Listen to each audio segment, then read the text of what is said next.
അമേരിക്കയിൽ മാത്രമല്ല, Korea, Japan, Holland, Italy എന്നു വേണ്ട 7 കോണ്ടിനെന്റുകളിലും ഞങ്ങളുടെ കുട്ടികളുണ്ട്.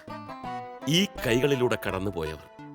പക്ഷേ അമേരിക്കയിൽ നിന്നൊരു മലയാളി കപ്പിൾ ഇതാദ്യമായിട്ടാ.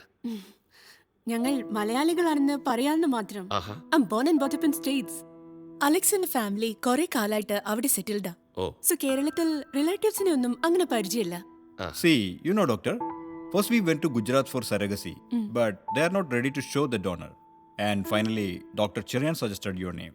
ഗർഭപാത്രം വാടകയ്ക്ക് നൽകുന്ന സ്ത്രീയെ, അതായത് ഡോണറെ, ഞങ്ങളും ക്ലയൻസിനെ കാണിക്കാറില്ല. പ്രസവം കഴിഞ്ഞ് കുട്ടിയെ ഞങ്ങൾ വാങ്ങി അച്ഛനമ്മമാർക്ക് കൈമാറുന്നു. അതാണ് പ്രൊസീജിയർ. Oh, ഡോക്ടർ ചെറിയാനും ഞാനും വെല്ലൂർ മെഡിക്കൽ കോളേജിൽ ക്ലാസ്മേറ്റ്സ് ആയിരുന്നു. അദ്ദേഹം റെക്കമെൻഡ് ചെയ്തതുകൊണ്ട് മാത്രമാണ് ഡോണറെ നിങ്ങളെ കാണിക്കുന്നത്. ചെയ്യുന്ന കാര്യങ്ങളെല്ലാം പെർഫെക്റ്റ് ആയിരിക്കണമെന്ന് എനിക്ക് നിർബന്ധമുണ്ട്. Actually I expected bigger setup in this clinic. ഇവിടെ ഡെലിവറിക്കുള്ള ഫെസിലിറ്റി ഒക്കെ ഉണ്ടോ? അതിന് പേഷ്യന്റ് പ്രഗ്നന്റ് ആയാൽ ഉടനെ അവരെ ഞാൻ കൺസൾട്ടന്റായി വർക്ക് ചെയ്യുന്ന ഹോസ്പിറ്റലിൽ രജിസ്റ്റർ ചെയ്യിക്കും. ഓ, ബാക്കി ചികിത്സയും പ്രസവവും ഒക്കെ അവിടെ ആയിരിക്കും. that's fine. പിന്നെ എല്ലാ സൗകര്യങ്ങളും ഉള്ള ഒരു 50 crores സെറ്റപ്പ് ഞാനും പ്ലാൻ ചെയ്യുന്നുണ്ട്. Oh, great. 1 minute.